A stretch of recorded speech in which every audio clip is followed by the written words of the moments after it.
नमस्कार मित्रों, मेरे स्पिरिचुअल कनेक्ट पर आप सभी लोगों का हार्दिक अभिनंदन है। मित्रों, आज बहुत दिनों के बाद नारद भक्ति सूत्र के 44वें सूत्र के बारे में चर्चा करेंगे। आप लोगों को बताएंगे, सुनेंगे, सुनाएंगे।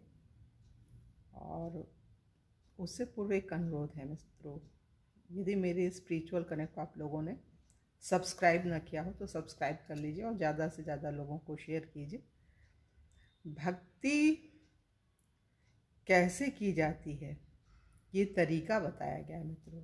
नारद भक्ति सूत्र में भक्ति कैसे की जाती है ये तरीका है। तो तरीका हम लोग को जानना चाहिए, समझना चाहिए। वो जो लोग भगवान को दिन रात भजते हैं, वो चाहते हैं कि भगवान हमें मिले, उनके लिए तो ये बहुत बढ़िया माध्यम है मित्रों।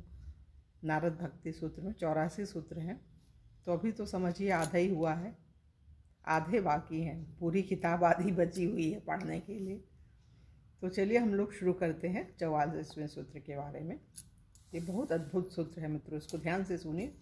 कोई सोच सकता है कि भक्ति योग में उच्च स्तरीय विषयों की व्याख्या करने के पश्चात नारद दुसंग के प्रभावों की चर्चा क्यों कर रहे हैं, किंतु जन्म मृत्यु रूपी भवसागर को पार करने में गंभीर लोगों के सिवा अन्य कौन इन चेतावनियों की परवाह करेगा।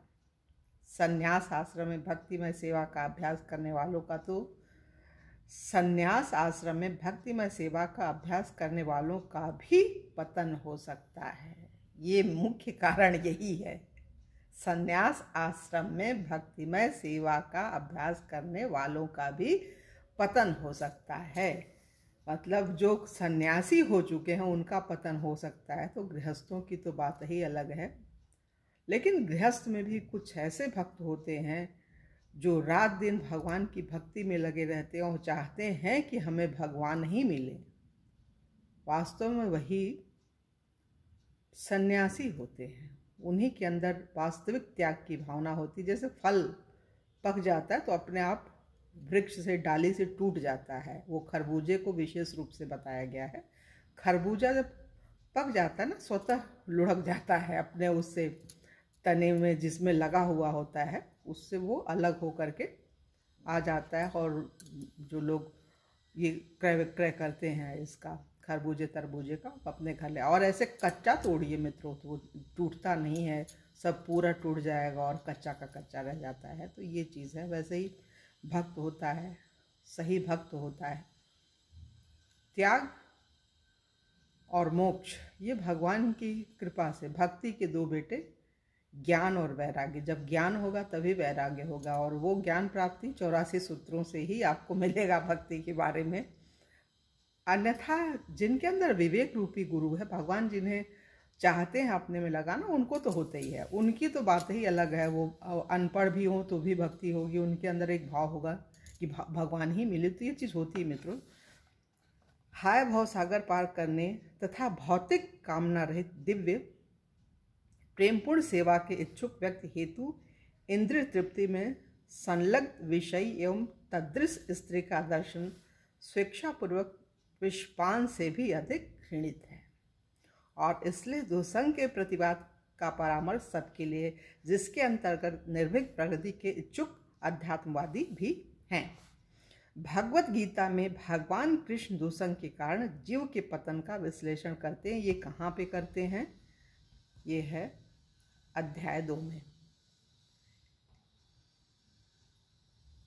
श्लोक संख्या 62 और 63 में है मित्रों। ये इंद्रिय विषयों का चिंतन करते हुए व्यक्ति उनके प्रति आसक्त हो जाता है, और ऐसी आसक्ति से काम वासना जन्म लेती है तथा फिर काम वासना से क्रोध का उदय होता है।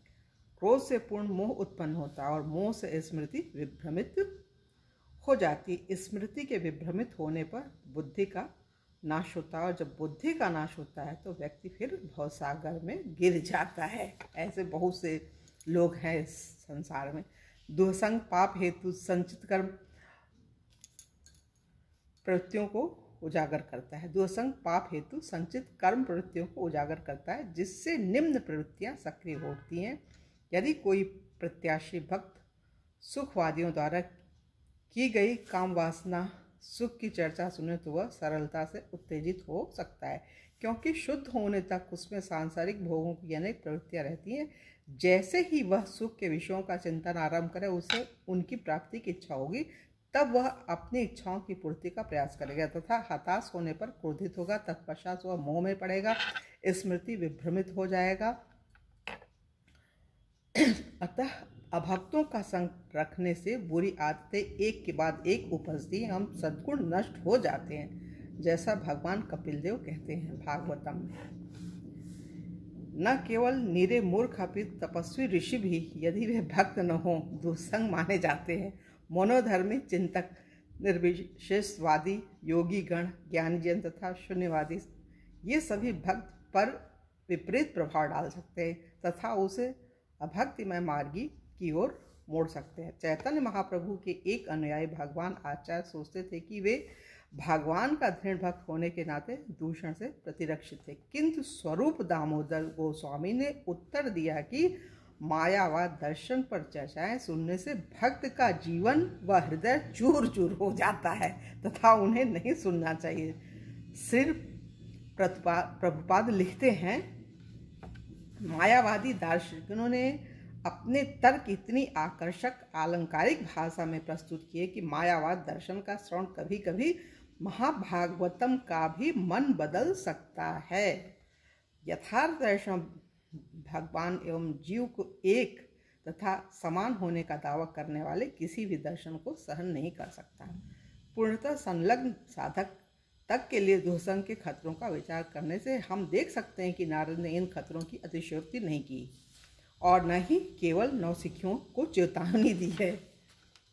तो मित्र, यहाँ पे ये 44वां सूत्र पूरा हुआ और कल के वीडियो में आप लोगों से पुनः 45वें सूत्र के बारे में चर्चा करेंगे। तब तक के लिए जय हिंद, जय भारत। ओम शांति, ओम शांति, ओम शांति।